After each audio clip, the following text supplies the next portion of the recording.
So good evening to all of you. Today we are going to start the fourth lecture of definite integration. कुछ चीजें जो हम काम करने जा रहे हैं आप उसको यूज बोर्ड में नहीं करेंगे। अगर वो चीजें आती हैं ऑब्जेक्टिव में तो ऑब्जेक्टिव में आप कुछ भी यूज करने के लिए फ्री हैं। हमारे सामने है use of gamma function. This is only for जो हम एक फॉर्मेट पे ये काम करते हैं 0 से π/2 sine raise to power mx cos raise to power nx dx।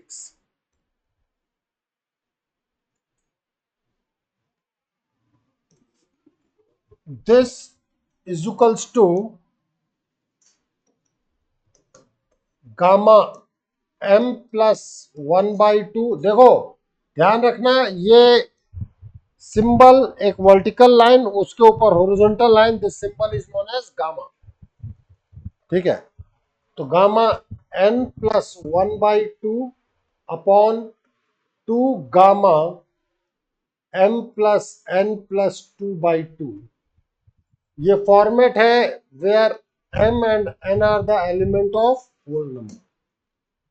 केवल इस फॉर्मेट के लिए है, पहली चीज, किसी और फॉर्मेट के लिए नहीं है। अब हम गामा को सॉल्व कैसे करते हैं उसके बारे में बात करेंगे, पहले आप इसे नोट करें।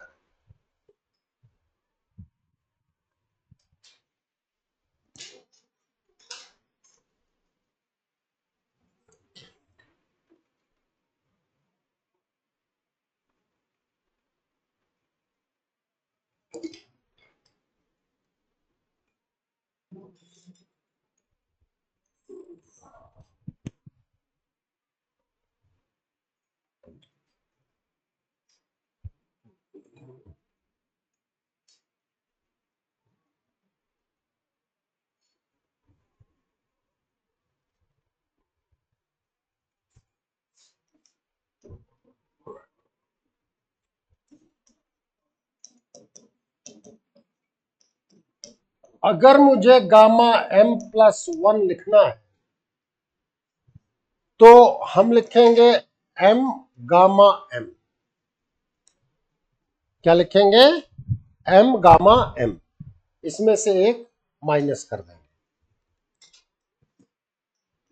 Gamma m plus 1 is factorial m whenever your m is the element of whole number। और जब कभी भी आपके पास गामा 1/2 आएगा इट विल बी रूट पाई।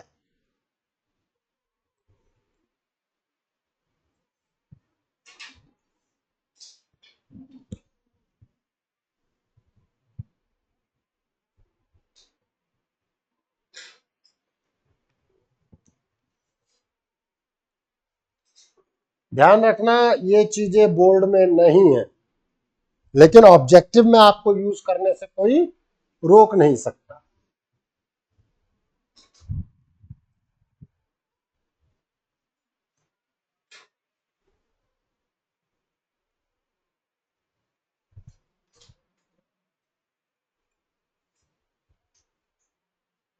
चले आगे।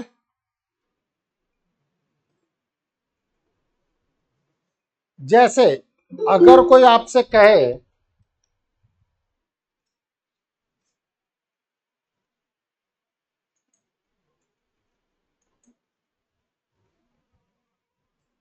Gamma 9 it will B factorial.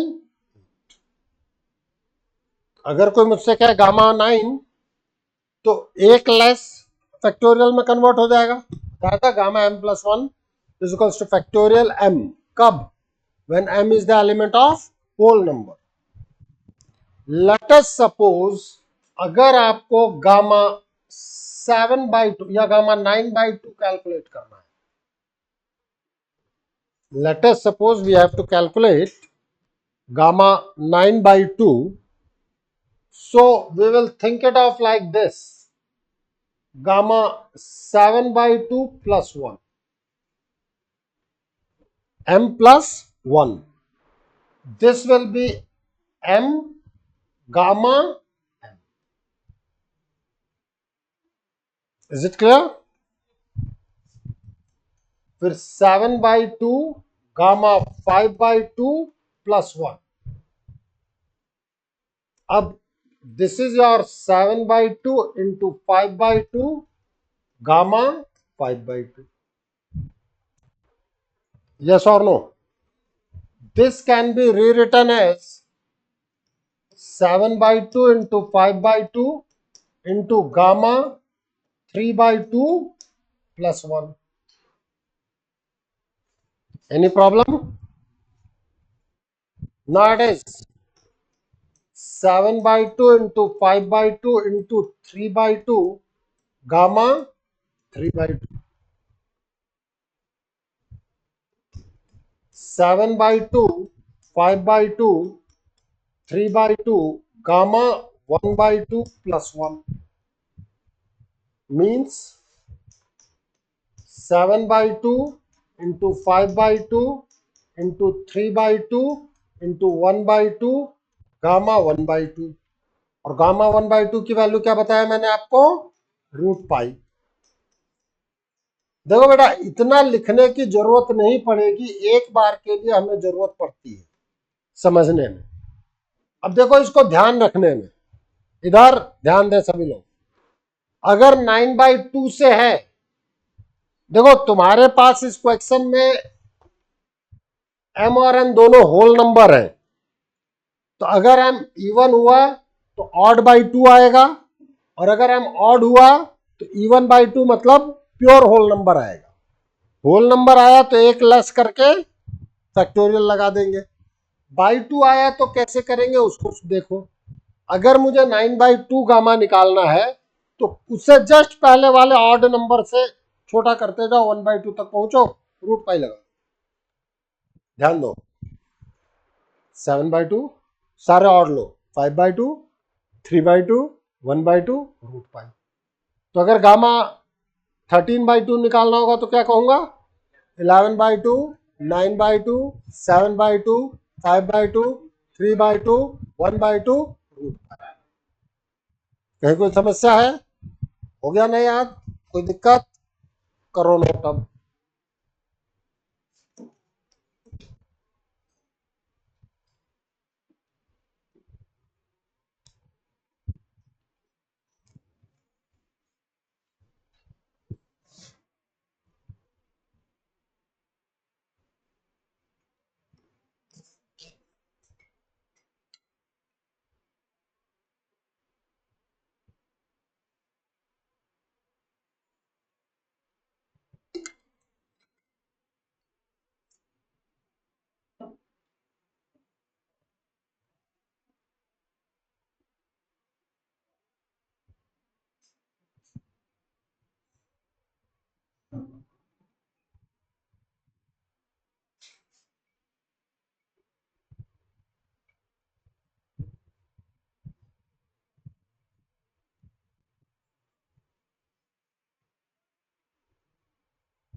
विराज,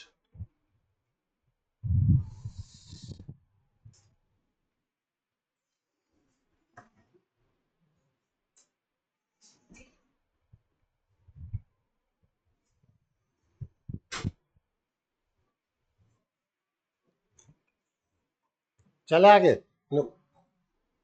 विराज, विराज,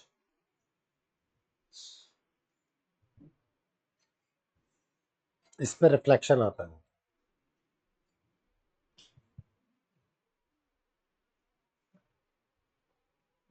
अब हम क्वेश्चन करेंगे.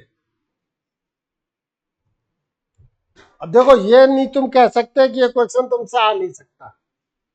बिल्कुल आ सकते हैं, लेकिन नॉर्मल वे में ये बहुत लंबी जाते हैं.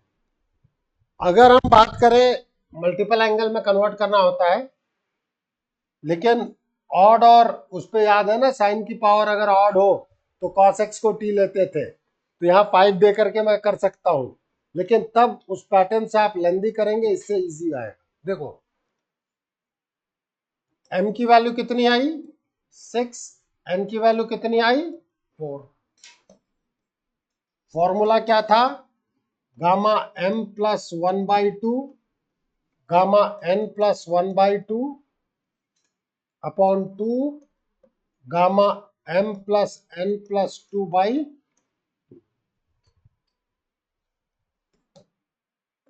Gamma 6 plus 1/2 gamma 4 plus 1/2 upon 2 gamma 6 plus 4 plus 2 by means gamma 7/2 gamma 5/2 upon 2 gamma 6। कोई दिक्कत? अब आ जाओ भाई 7/2 का मतलब 5/2 3/2 1/2 root pi 3/2 1/2 root pi upon 2 into factorial 5।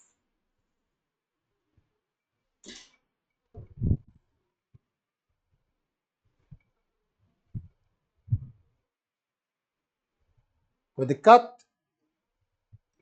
अब देखो हाँ बेटा सर आपने ये बोला कि जैसे ऑड हो तो अपन को उसी तरीके से करना है। तो यही तो बोला था मैंने अभी जिसमें को 9 11 5 into 3 into 3 into 1 into pi upon 2 two जा 4 टू जा 8 16 32 64।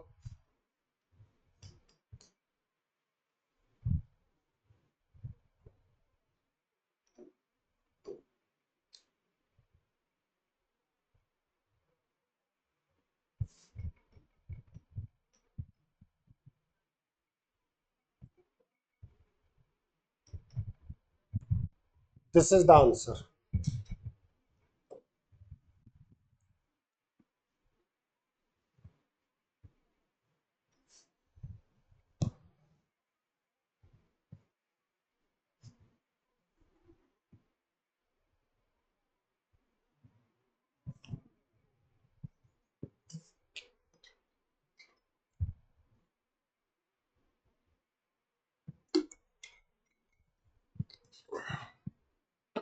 चले फिर आगे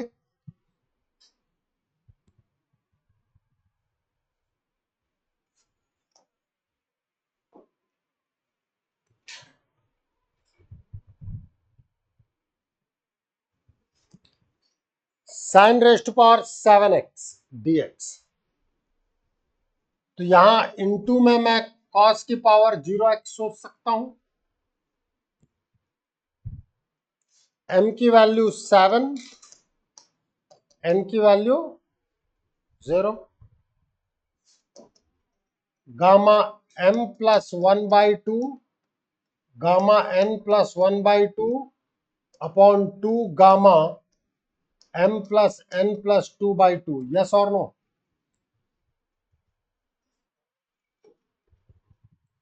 means this integration I is gamma 7 plus 1/2 gamma 0 plus 1/2 upon 2 gamma 7 plus 0 plus 2 by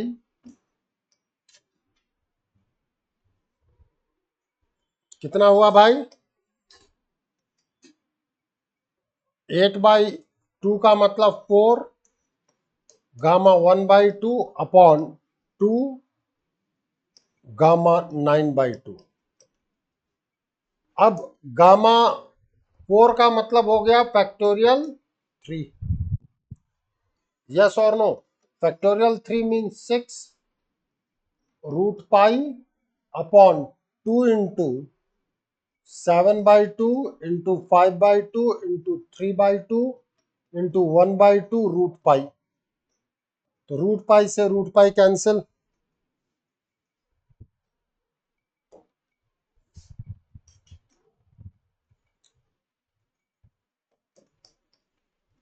16/35। कोई दिक्कत किसी को?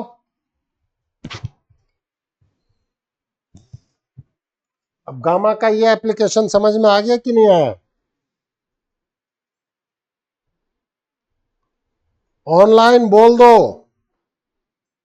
Yes sir. यस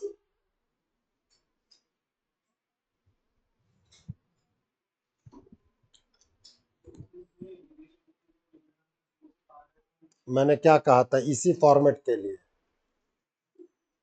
तो फिर क्या हुआ?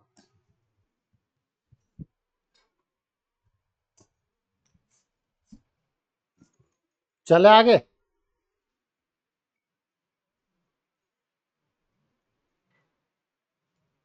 Once upon a time there was a limit. उसमें आर बाई एन मेथड बढ़ाया था, नहीं बढ़ाया था? दोबारा पढ़ा रहा हूं।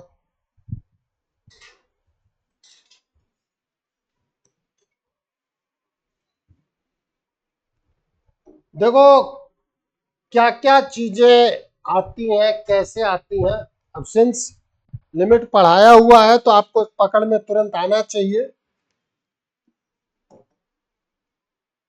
एल जो है आपके पास कुछ ऐसा आएगा, limit n tends to infinity t1 plus t2 चलते चलते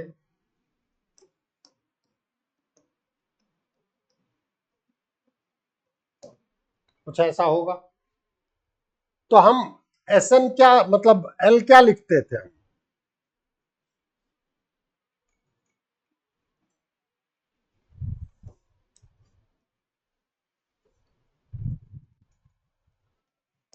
एल हम लिखते थे limit n tends to infinity summation t r, r is equals to, अब वन से शुरू है या किसी से भी शुरू है, r is equals to lambda to r is equals to के।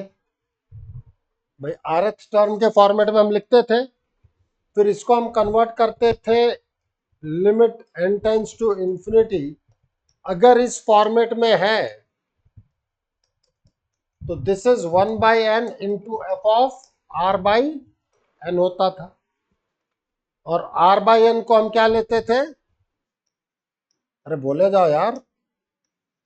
आर बाई एन को लेते थे हम एक्स, 1/n को हम लेते थे dx। तो ये जो लिमिट है ये कन्वर्ट होता था इंटीग्रेशन में a to b f of x dx, where a is equals to r की लोअर लिमिट के लिए है, ये x की लिमिट है।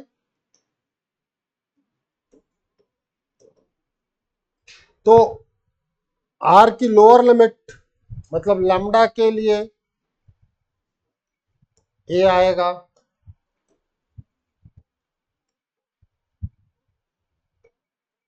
और k के लिए b आएगा। याद आ रहा है कि नहीं आ रहा है? अरे कुछ तो बोलो यार, मैदान सौदान पीयू सब सब फ्लैट है। पीयू को तो बिल्कुल याद नहीं आ रहा क्या सब कुछ कराया।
चले फिर आगे।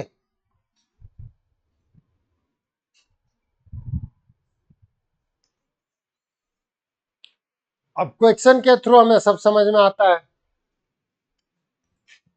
लिखो क्वेश्चन।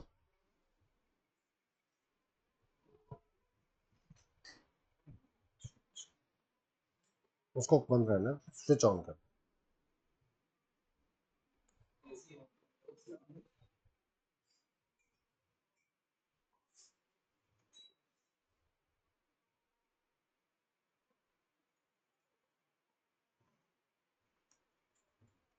सबसे पहले क्या लिखना होता है हमें? T r.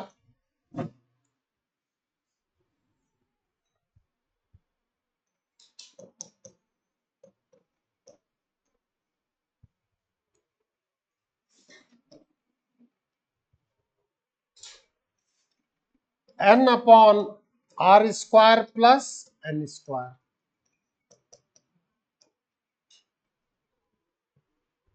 आर की लोअर वैल्यू के लिए आप फर्स्ट टर्म के इक्वल रख दें,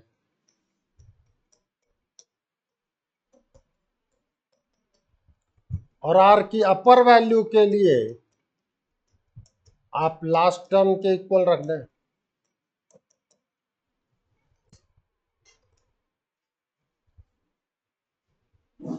आर की लोअर और अपर वैल्यू देखनी पड़ेगी ना।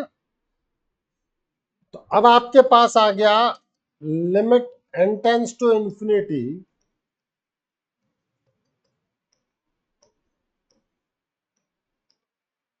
एम क्लियर होना चाहिए कि आर के डिनोमिनेटर में n लाना है। आर के डिनोमिनेटर में n लाना है। फॉर दैट आप n स्क्वायर कॉमन ले रहे हैं, तो ये बन जाएगा r बाई एन का होल स्क्वायर प्लस 1, एक power cancel. So this L will be a to b dx upon x square plus 1। A कितना आएगा? 1 अपॉन n, limit n tends to infinity is 0। b कितना आएगा? n अपॉन n, limit n tends to infinity is. अब समझ में आया? लिमिट में जब कराया था मैंने, तो हमें इंटीग्रेशन नहीं पढ़ा हुआ था। अब जब हम पढ़ रहे हैं तो हमारा इंटीग्रेशन पढ़ा हुआ। कर लो नोट।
चले आगे।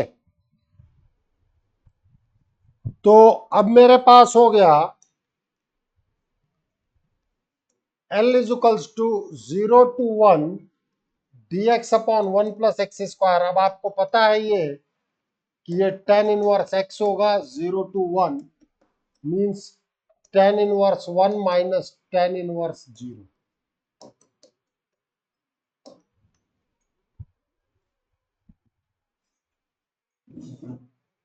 यस और नो?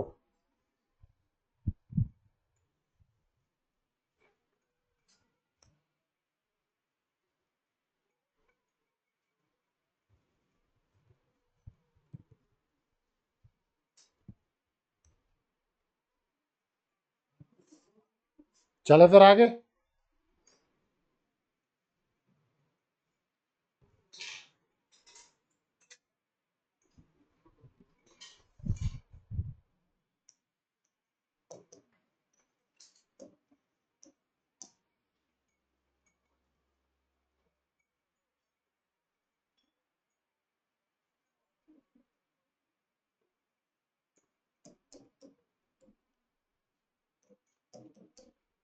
दिख रहा है कि नहीं दिख रहा है?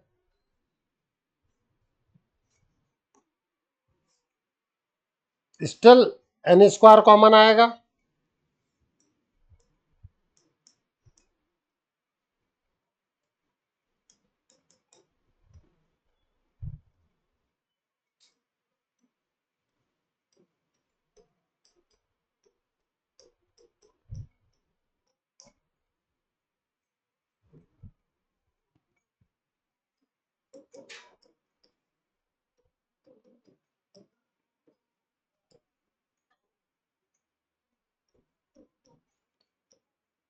Are by n divided by r by n whole square plus 1 into 1/n।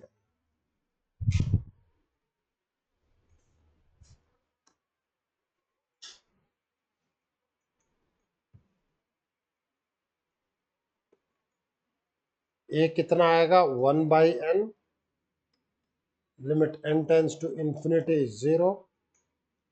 B कितना आएगा? n अपॉन n, limit n tends to infinity is 1।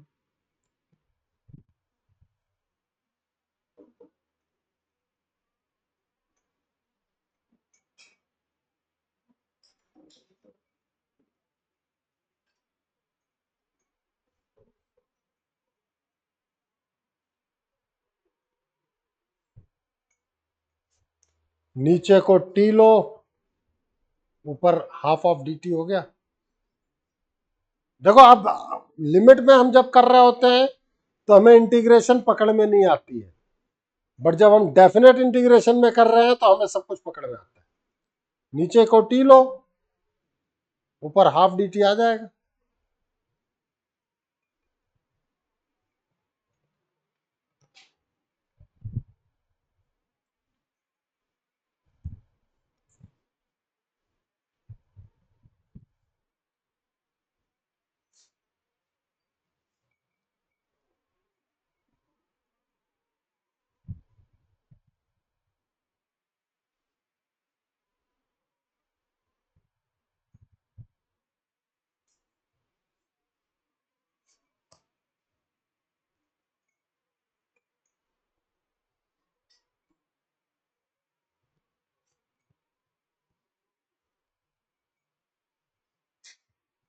चले आगे। अब कितना बन गया आपका L? Half of log of x square plus 1, 0 to 1, half of log 2 minus log 1।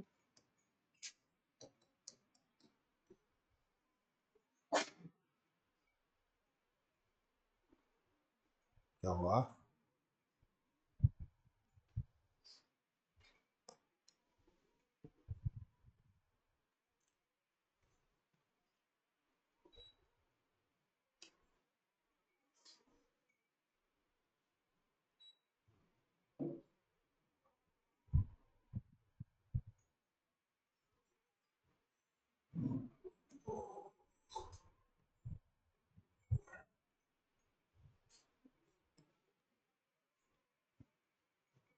चले आगे।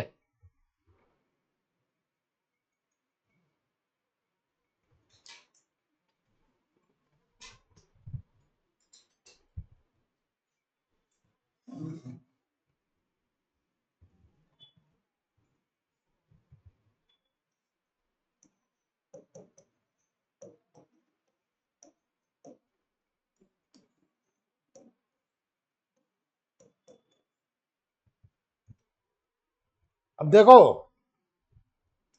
1/n+r, जब आप 1/n के इक्वल रखोगे, r की वैल्यू आई 0, और 1/n+r अगर आप 1/6n के इक्वल रखोगे, r की वैल्यू आएगी 5n।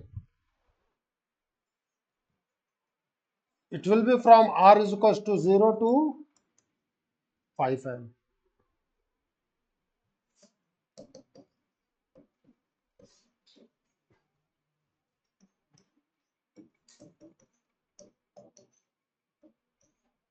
n कॉमन निकालो,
चले आगे।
चले आगे। एक तरीके से आपको दिख नहीं रहा कि ये लिमिट का ही रिवीजन था। अभी जनरलाइज लाइबनिज रूल पे भी बात होगी नेक्स्ट टर्म पे, वो भी दिखेगा आपको कि वहां पे भी रिवीजन है, लेकिन कुछ फॉर्मेट्स हम इंटीग्रेशन के फॉर्मेट में करेंगे तो वो एक नया चीज आ जाएगी। Property, if fx is a periodic function with period capital T, what does it mean? F of x plus t is equals to fx। अब हम कई चीजों पर बातचीत करेंगे एंड आप इसको ग्राफ के थ्रू समझने की कोशिश करेंगे, रादर देन कि हम केवल वैसे ही इसको समझने की कोशिश करें, हम ग्राफ से इसको समझने की कोशिश करेंगे। पहली प्रॉपर्टी है 0 to n t fx dx is equals to n times of 0 to t fx dx।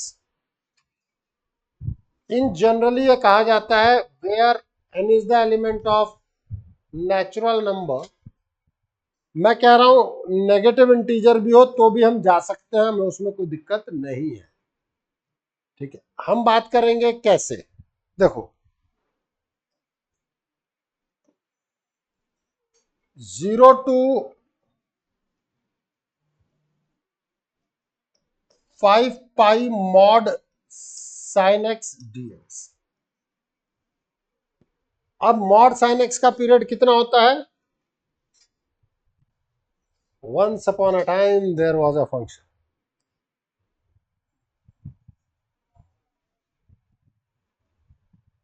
Mod sine x का पीरियड कभी भी नेगेटिव नहीं होता, वो एक नंबर होता है, पीरियड इंटरवल नहीं होता है, वो इंटरवल की लेंथ होती है। अरे देवताओं, पाई।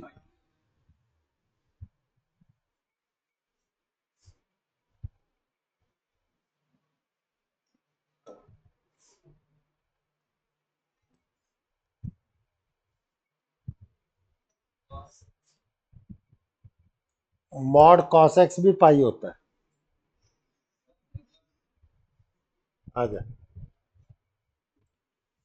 सर, तो है ही सर, कहाँ जा रहे हैं?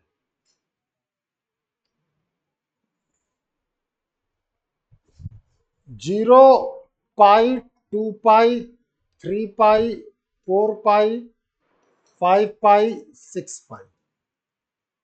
अब अगर तुम समझो तो this is definite integration is nothing but the algebraic sum of area, बताया था आपको। तो अगर आप देखें तो आपको ये 5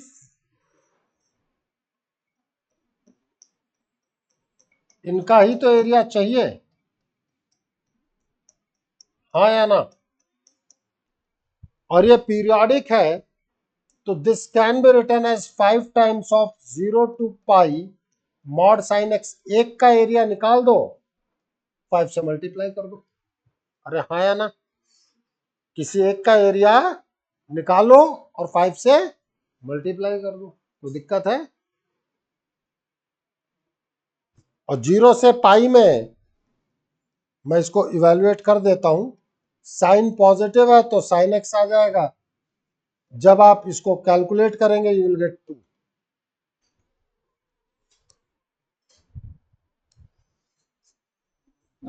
कर लो नोट।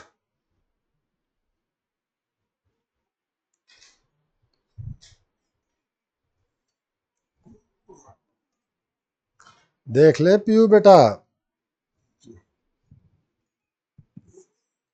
किस मेहनत की जरूरत है समझ ले। सबको कह रहा हूं, अकेले तेरे को नहीं कह रहा।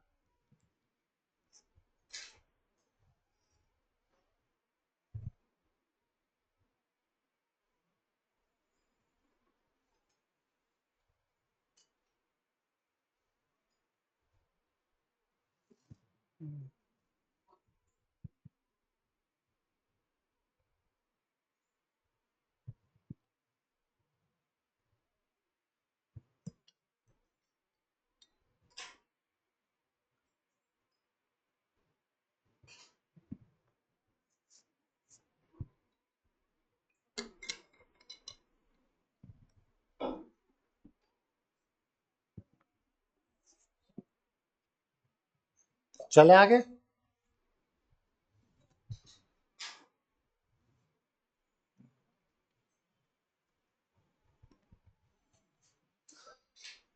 सेकंड पॉइंट है हमारे पास, ए से a plus n t f x d x, तो this will be written as 0 to n t f x d x, और एन पिछले प्रॉपर्टी से बाहर आ जाएगा, 0 to t f of x d x. N is the element of natural number.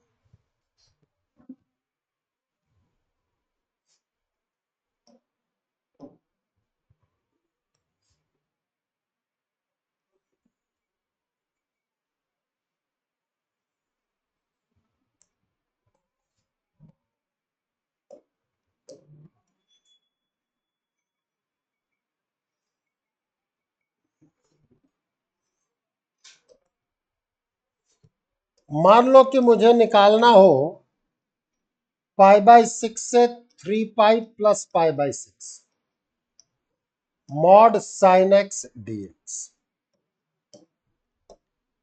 तो pi by 6 मेरा कहीं यहां होगा, 0 पाई 2 पाई 3 पाई, this point will be 3 pi plus pi by 6, isn't it? तो जो मेरा रिक्वायर्ड एरिया है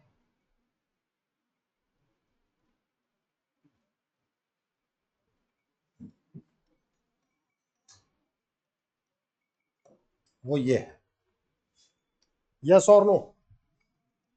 इसका मतलब आपने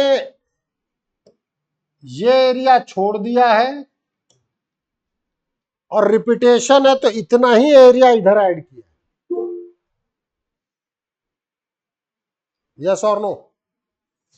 देखें, ये एरिया छोड़ दिया और इतना ही एरिया इधर ऐड किया।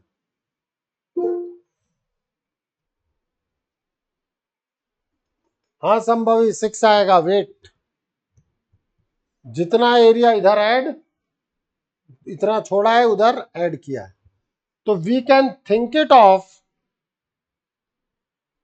कि आप बेसिकली इधर से छोड़ दो और इधर ऐड कर लो। In that case 0 to 3 pi mod sine x d x, 3 बाहर आ गया, 0 to pi mod sine x d x.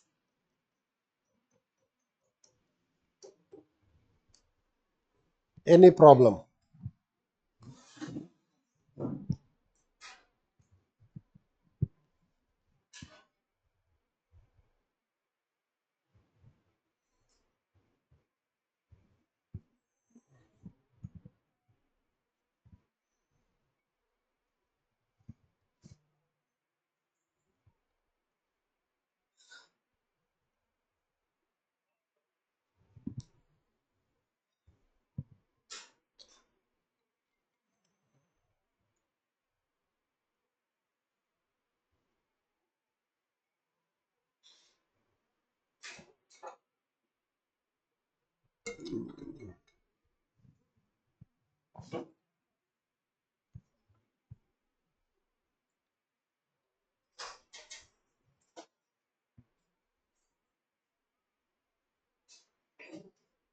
चले आगे।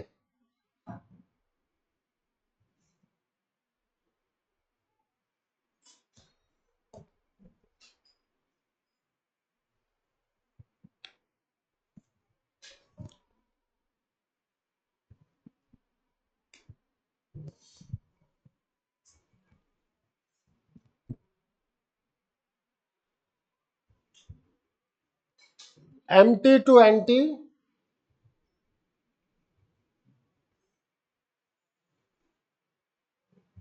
वो वैल्यू तो खुद लिख सकते। M to n t f x d x is equals to n minus m 0 to t f x d x. जैसे आपसे मैं कहूं 2 पाई से 5 pi mod sine x d x, तो ये बेसिकली क्या होगा?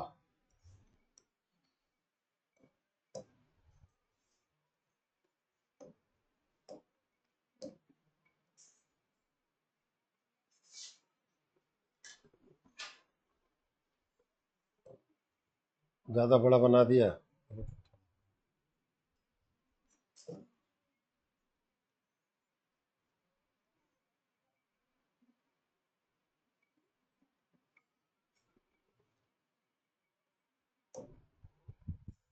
0 पाई 2 पाई 3 पाई 4 पाई 5 पाई, तो 2 पाई से 5 पाई तक में अगर मुझे देखना है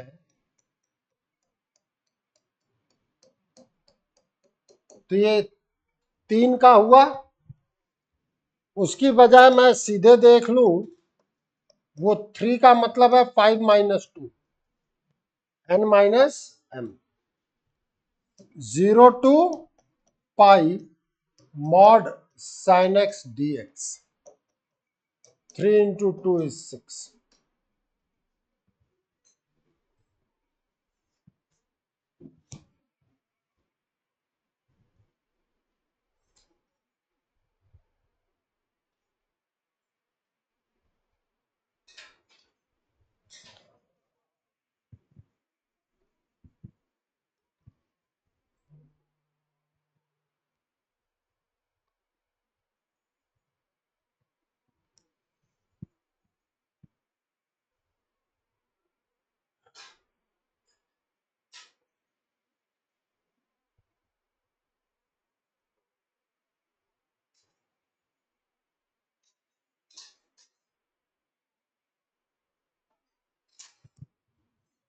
चले आगे।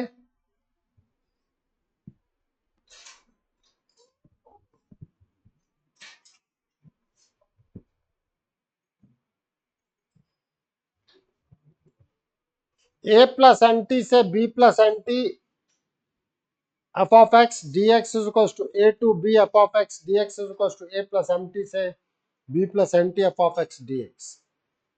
लाइकवाइज हमसे कोई कहे 2 पाई प्लस पाई बाई 6 से 2 pi plus 5 pi by 6 mod sine x d x.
मुझे बेसिकली ये एरिया चाहिए।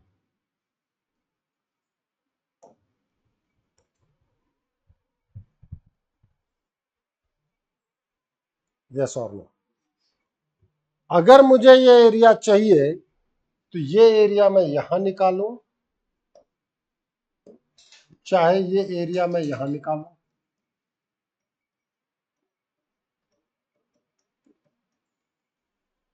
चाहे ये एरिया मैं यहां निकालूं, कोई फर्क पड़ेगा क्या?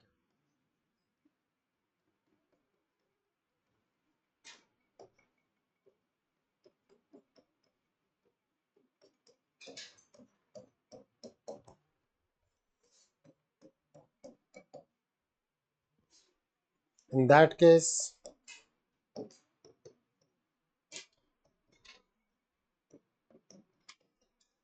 ये इंटीग्रेशन करना आप जानते हैं।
चले आगे।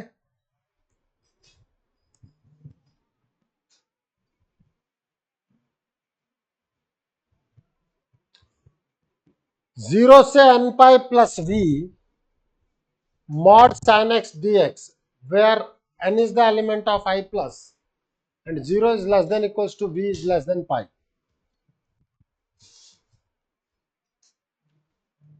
So this integration I can be written as 0 to v mod sin x plus v to v plus n pi, break कर सकता हूं कि नहीं, a to c, c to b, अरे हाँ या ना। अब एक प्रॉपर्टी और बताइए अभी, a to a plus n T,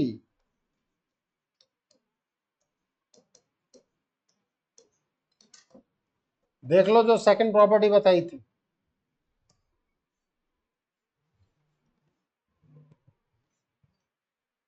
v जो है वो 0 से पाई के बीच में है, तो 0 से पाई में साइन जो है वो पॉजिटिव रहता है। ये हो गया तुम्हारा n times of 0 to pi mod sine x dx। इसकी वैल्यू 2 होती है, मैं निकाल के आ रहा हूं अभी।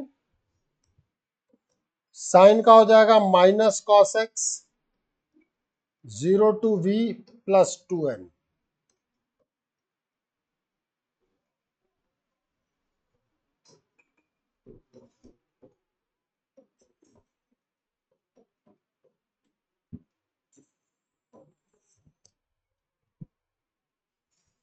कोई दिक्कत हो तो बोल दो।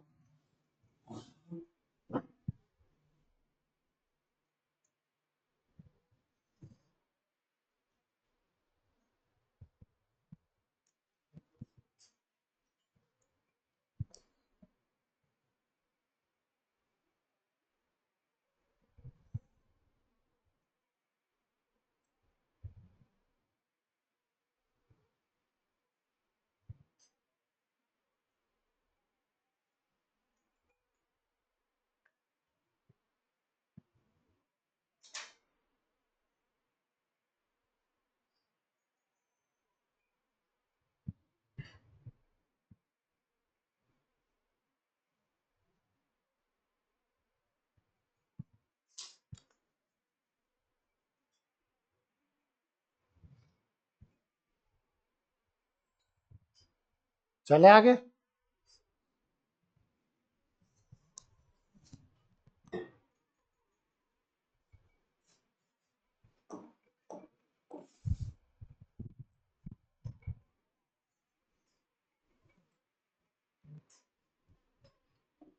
0 से 25 e raise to power x minus box x।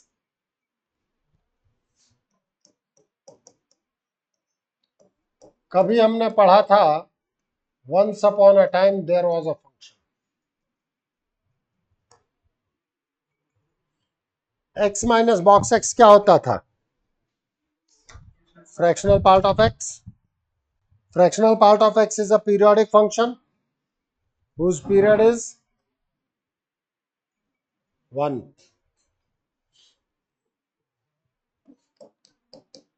Once upon a time there was a function. और मैंने फंक्शन के वक्त कहा था कि बेटा इसके ग्राफ और दूसरी चीजें जरूर याद होनी चाहिए। हाँ, तो पीरियड तो बता नहीं पाए, पढ़ा है इसलिए याद आ गया। 0 से 1 में fractional part of x is nothing but x itself. देखो ऐसा नहीं है कि तुम लोगों ने पढ़ा नहीं है, पढ़ा तो है, वो तो मैं भी जानता हूं। अब बात है उनके रिवीजन की।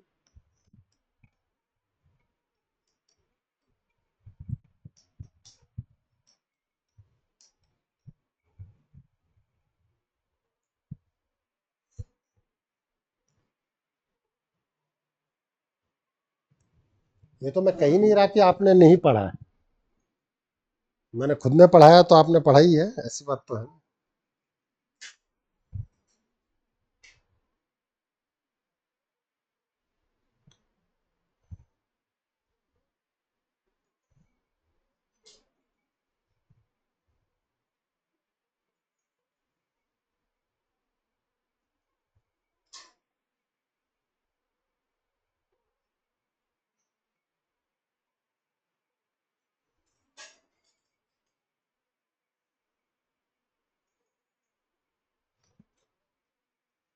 चले आगे।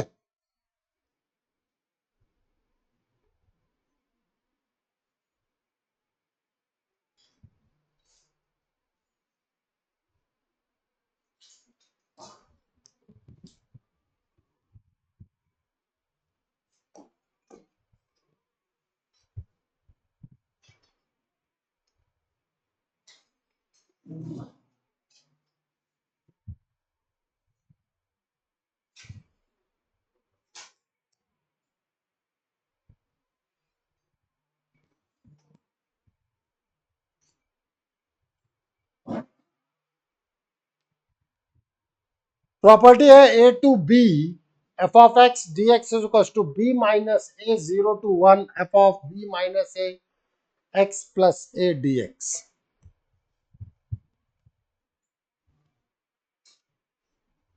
रेयर यूज्ड प्रॉपर्टी है, प्रूफ अपन कर सकते हैं, ये मैंने करना आप लोगों को सिखाया है।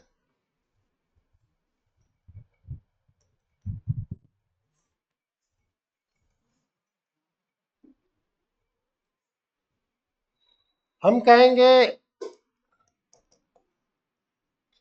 A to b f of x d x, जो यहां होता था y के टर्म में बी एक्स को वही ले लेते थे, जो यहां होता था उसी को तो y के टर्म में लेते थे। हम कहेंगे let x is equals to b minus a y plus a. बात समझ में आई कि नहीं आई? तो जो चीज यहां होता था उसी को y के टर्म में अपन ले लेते थे, बाद में y को x से रिप्लेस करते थे। सारी प्रॉपर्टीज के प्रूफ में यही बताया है। अब मैं कहूंगा when x is a isn't it y is 0? Sir पता नहीं, रख के देखो, ए कैंसिल, y की वैल्यू 0 आ गई। when x is b, रख के देखो,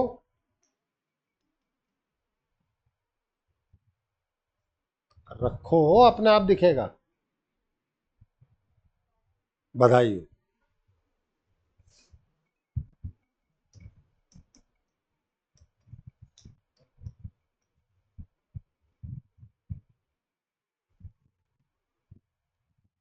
यस और नो, नोट करो।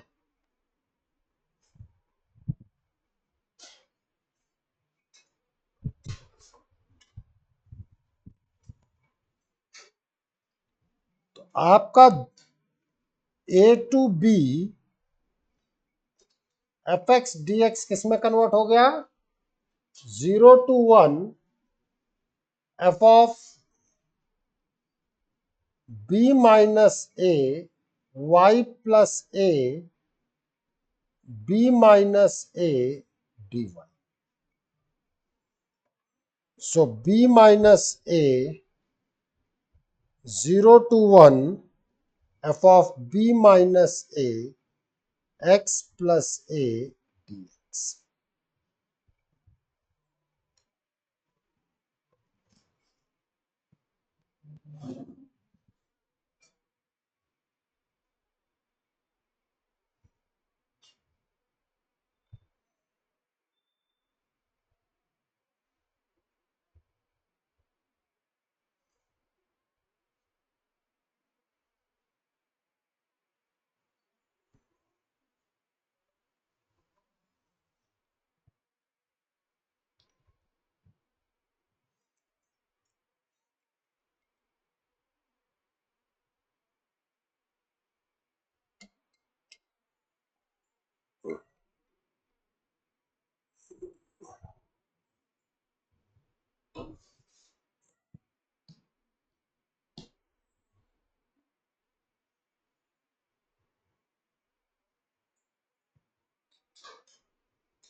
चले आगे।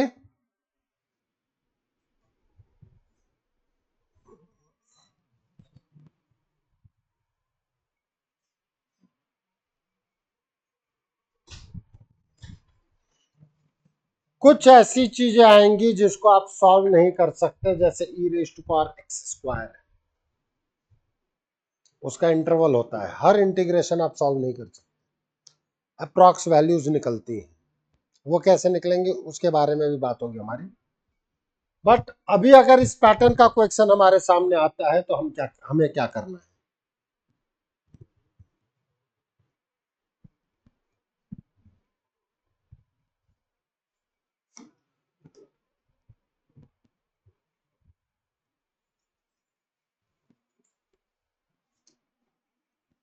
इसको मैं ले लेता हूं I1, इसको मैं ले लेता हूं I2, and we have to calculate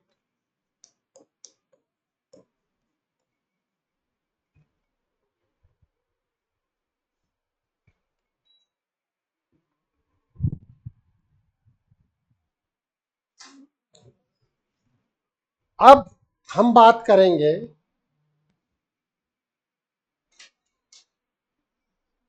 I1 पे।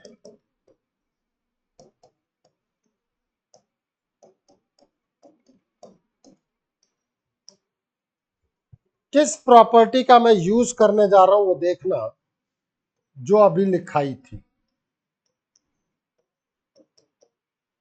b minus a 0 to 1 f of b minus a x plus a, ये लिखा था अभी।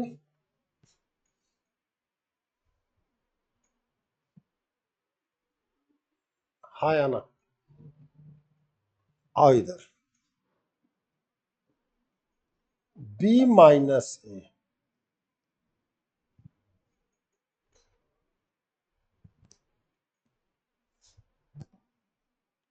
0 to 1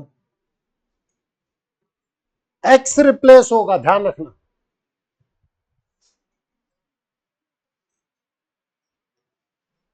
b minus a x plus a,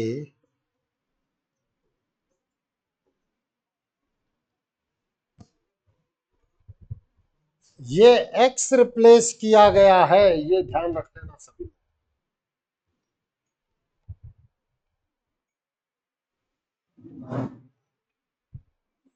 ये x रिप्लेस किया गया है किससे? b minus a x plus a से। a की वैल्यू है -4, b की वैल्यू है -4। अब देखो क्या है ये, isn't it minus 0 to 1 e raised to power minus of x plus 1 whole square?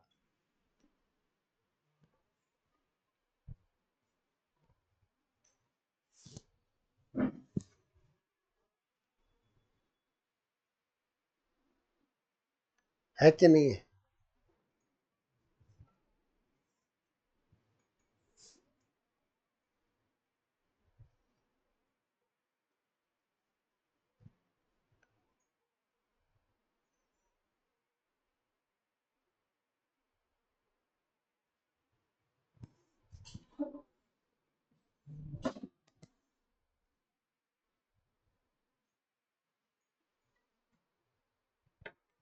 चले आगे।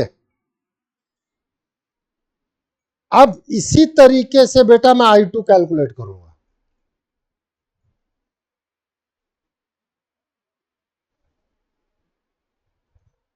करो कैलकुलेशन। पहले I1 को दोबारा x माइनस 1 के फॉर्मेट में लिख लेते हैं।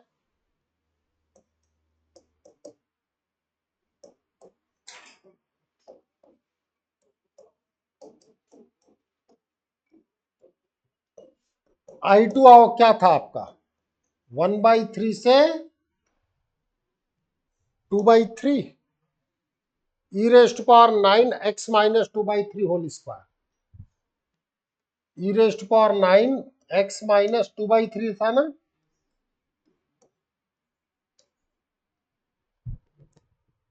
So this can be written as a minus b, sorry, b minus a 0 to 1 e raised to power x replace होगा b minus a x plus a minus 2/3 already मौजूद है।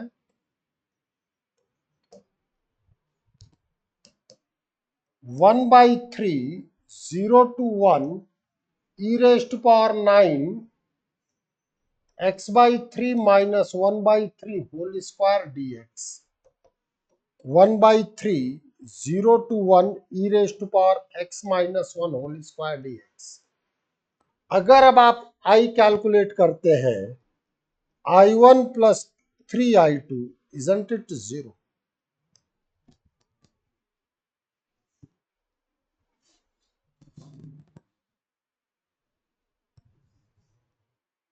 Yes or no?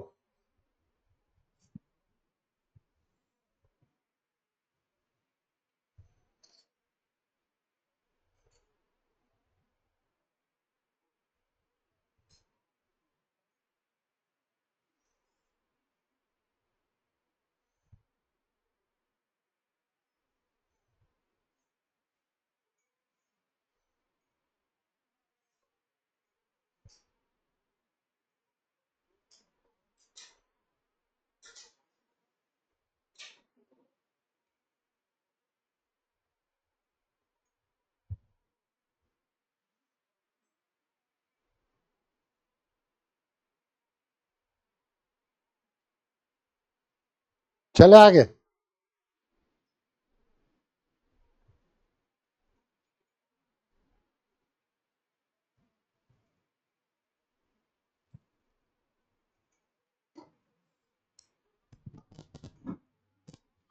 अब हम कुछ और concepts पे बात कर रहे हैं।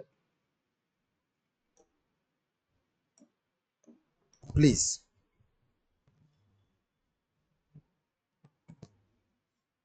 Next you can say property.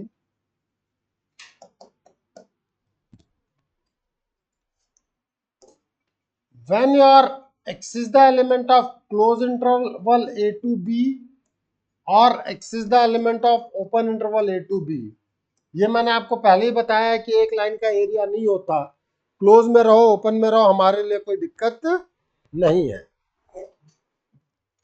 यहां पर अगर मैं बात करूं if f1x is less than or equals to fx is less than or equals to f2x, अगर ऐसा दिया गया है then एक तरीके से आपका ये सैंडविच थ्योरम के फॉर्मेट में ही है, लेकिन यहां पर काफी अच्छा यूज आएगा इसका। अगर आप fx का इंटीग्रेशन फाइंड आउट नहीं कर पा रहे हैं तो डेफिनेट इंटीग्रेशन की वैल्यूज आप दो जोन में फाइंड आउट कर सकते हैं। इसको समझने की कोशिश करना इस ग्राफ द्वारा।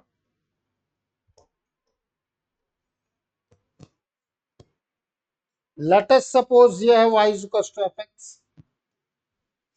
अगर मैं a टू b में बात करना चाहता हूं तो एक्चुअल में एरिया ये है,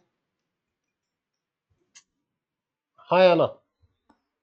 एक फंक्शन में f2x ले लूं जो इससे हमेशा बड़ा है, तो f2x का जो एरिया आएगा वो ये आएगा। तो बताओ fx का एरिया f2x के एरिया से छोटा हुआ कि नहीं हुआ? Algebraic sum of area. इसके बाद अगर आप इसको f1x कहते हैं तो f1x का एरिया f2x के एल्जेब्राइक सम ऑफ एरिया से कम है कि नहीं है? मतलब ये जो रिक्वायर्ड वैल्यू है वो इन दोनों वैल्यूज के बीच में मूव करेगी। ये बात फंडामेंटल समझ में आती है कि नहीं आती? नोट करो।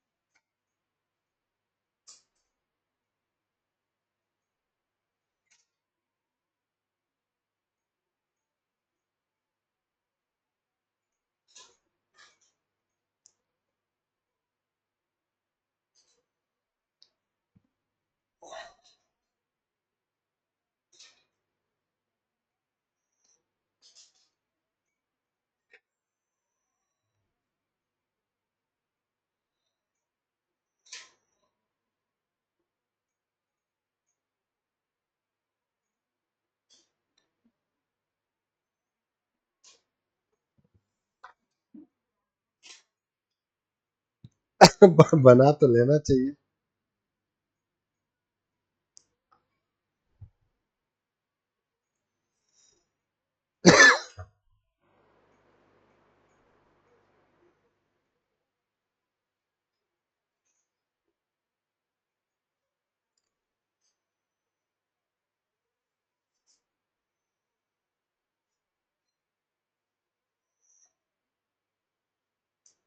बनाना इसलिए चाहिए, देखो सारा कुछ वही है। हमारे में तो क्या वीडियो में तो दिख जाएगा कि कैसे क्या है, ठीक है, लेकिन लिखने के बाद कुछ तो दिमाग में बैठेगा ही। चले आगे फिर। ये इस प्रॉपर्टी का एक जोन था, ठीक है। इसी प्रॉपर्टी के हम सेकंड जोन में बात कर रहे हैं। If capital M is the least value of fx in close interval a to b and g is the greatest value,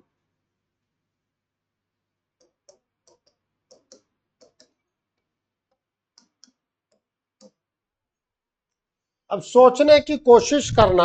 graph से तुम्हें हर चीज देखो, अब जो application of derivative maxima minima ये सब पढ़ाया है सब यूज आ रहा है। तुम fx को लेना चाहते हो ना, लो। अगर आप a से b में बात करना चाहते हो तो एक्चुअल वे में एरिया ये है।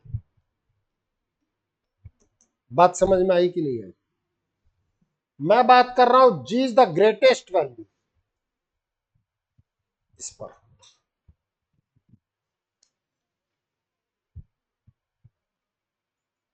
अब देखना यहां m is less than equals to fx is less than equals to g, a to b m dx is less than equals to a to b fx dx.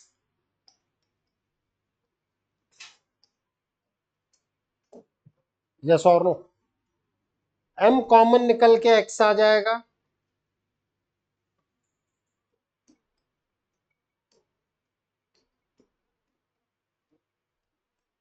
g common निकल के x आ जाएगा, क्योंकि m और g तो constant आ गए ना. Means m b minus a is less than equals to a to b f x d x is less than equals to g b minus.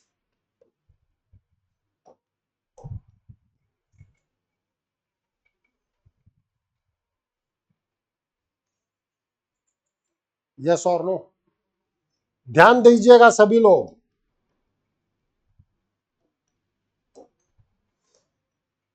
ये जो एरिया है ये बेसिकली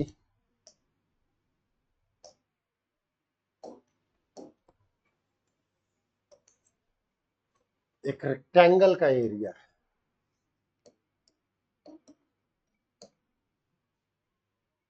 अब बताओ, ग्रेटेस्ट वैल्यू से जो रेक्टेंगल आएगा वो वाला एरिया जो एपेक्स के एरिया से आएगा उससे ग्रेटर होगा कि नहीं होगा? देखो, है कि नहीं है? इसी तरीके से लीस्ट वैल्यू से जो निकलेगा उस एरिया से एपेक्स का एरिया बड़ा होगा कि नहीं होगा?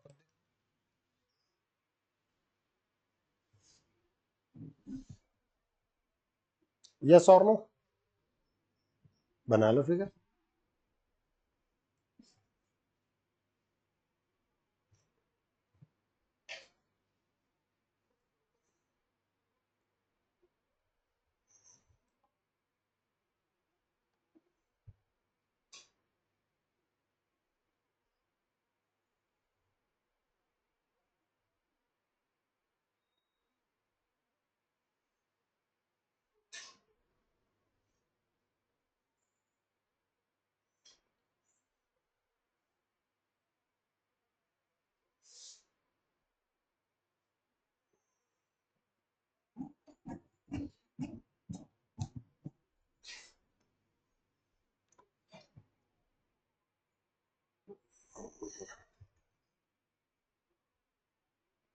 फंडामेंटली किसी को कोई डाउट हो वो बोलो.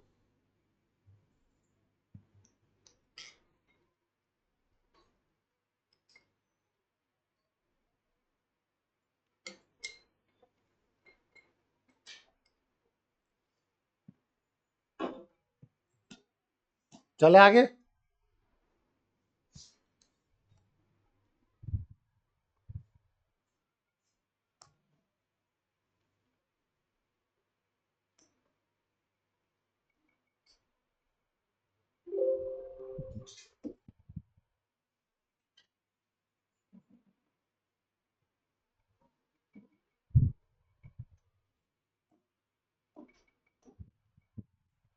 Evaluate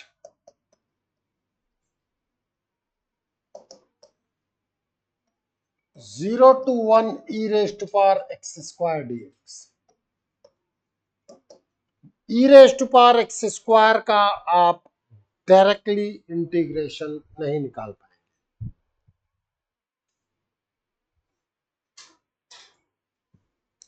E raise to power x square का आप इंटीग्रेशन डायरेक्टली नहीं निकाल पाएंगे, मैं भी नहीं निकाल पाऊंगा.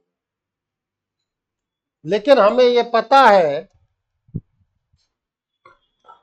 कि अगर मैं एफ एक्स को एक्स स्क्वायर लू, एफ डैश एक्स जो है वो 2x होगा which is greater than equals to 0 for all x is the element of.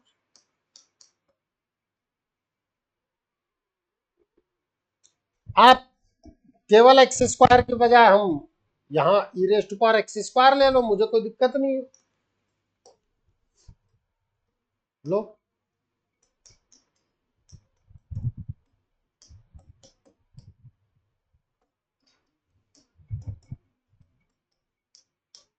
Yes और नो? इसका मतलब क्या हुआ? F x is strictly increasing. F x एक कैसा फंक्शन है? स्ट्रिक्टली इंक्रीजिंग फंक्शन है। अगर f x strictly increasing function है, it means least value f of 0 पे होगी और ग्रेटेस्ट वैल्यू 1 पे होगी। यस और no?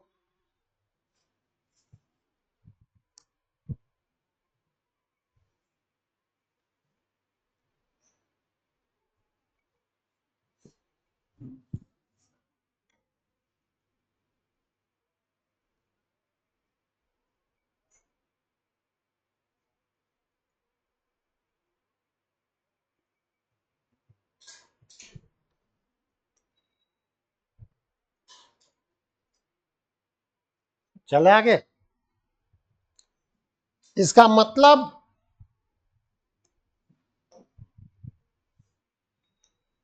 m is less than equals to fx is less than equals to g, तो 0 to 1 1 dx is less than equals to 0 to 1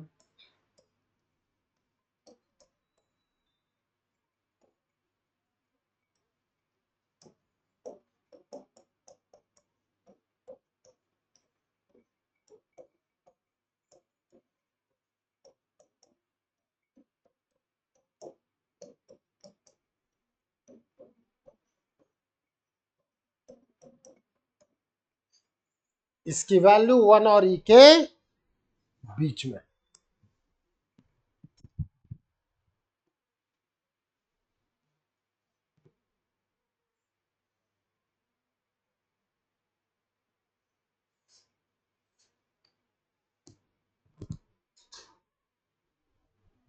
sir हाँ बेटा, तो जैसे कोई फंक्शन हुआ तो नहीं स्ट्रिक्टली इंक्रीजिंग, लेकिन अगर वो इंटरवल तो भी नहीं कर सकते। बेटा मैक्सिमा मिनिमा पूरा पढ़ा दिया ना, ग्रेटेस्ट और लीस्ट वैल्यू निकलवा दी ना,